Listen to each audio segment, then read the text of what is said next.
I was new to atheism, and I needed to test out my own beliefs. I am a math guy. I'm a little bit of an analytical thinker, and I wanted to explore whether I really had this atheism, and I wanted to make sure it was good. So at the time, there was a thing called Skypecast. You could open up a room and you could title it, and you could bring people into it and discuss things.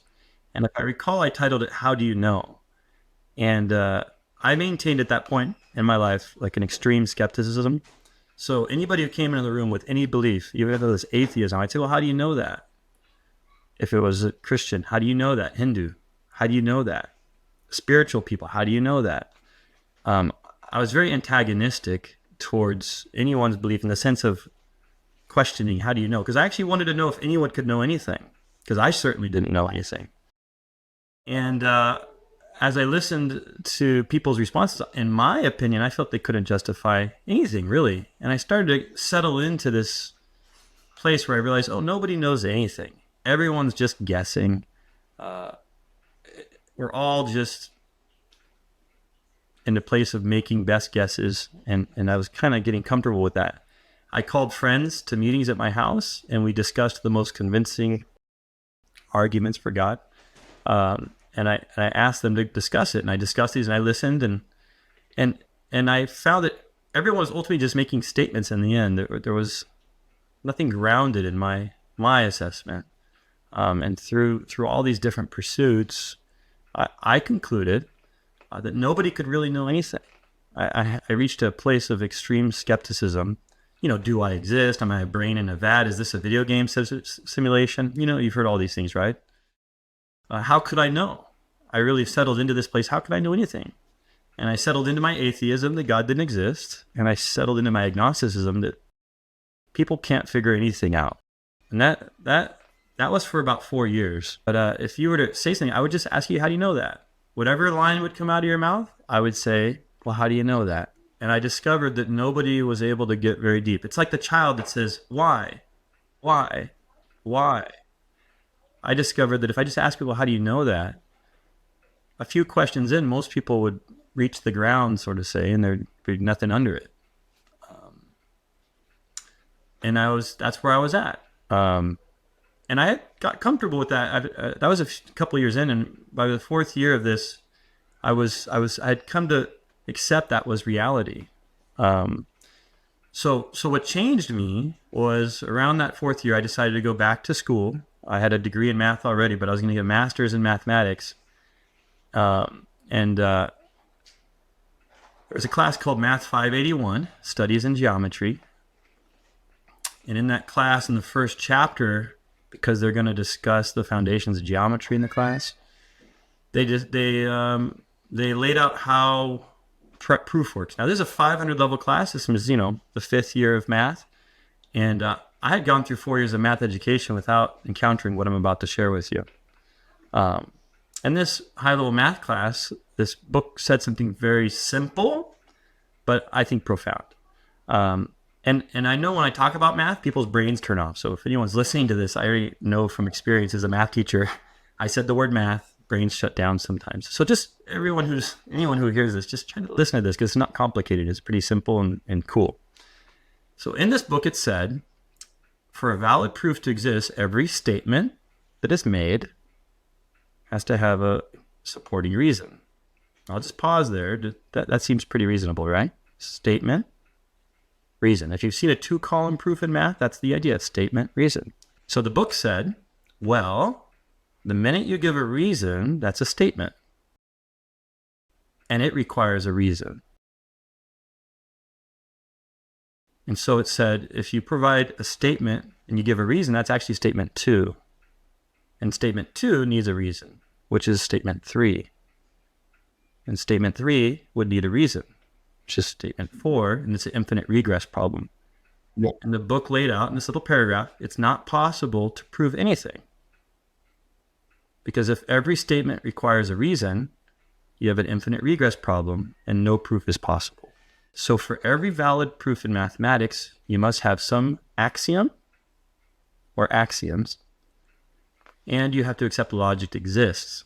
which I hadn't even really thought about. I'm like, okay, I got to accept logic exists. I didn't even think about that. So you got to accept logic exists, and you have to have some axioms. What's an axiom? If you go to my textbook in my school at the time, it said an axiom is a statement accepted without proof. I'll never forget that definition. An axiom is a statement accepted without proof. So to get the reasoning going, we have to start with what are called axioms. And axioms, by their nature, are things they're base assumptions that we just make. At some level, we accept them, and then we can reason forward from them. But without them, we can't reason. To reason, you have to have assumptions. And it occurred to me that the reason no one could ever prove anything is because I didn't understand that. I would keep saying, how do you know that? When the reality is, at some level, you have to have statements you accept and then you reason forward from them. So for the last 4 years of my life, I had been pursuing a fool's errand, as they say, right? There was no way to answer Jeff Geibel's questions. You have to have assumptions, and you have to reason forward from assumptions for reasoning to occur. So now it's just a question of what axioms to choose. And for example, it became easy for me, rather than trying to prove this is very important, rather than proving whether God existed or didn't exist, I would simply assume God didn't exist and then kind of reason forward from what world would look like.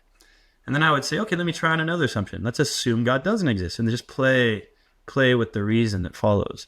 And I came to the conclusion, other people disagree with me, but for me personally, if I assume God doesn't exist as my axiom, I personally have no way of concluding that there's any meaning or value or purpose ultimately, and that we just make things up.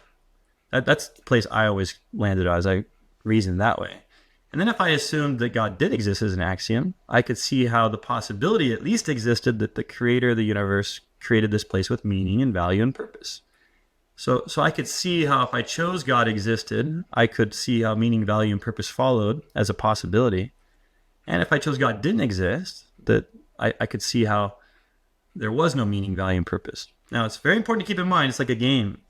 I didn't think God existed, but I realized I needed to make some axioms, and I actually didn't like the axiom that God didn't exist, because I had to look at my family and my children and the life around me and my job as a teacher and all these things I'm doing all day long as ultimately meaningless.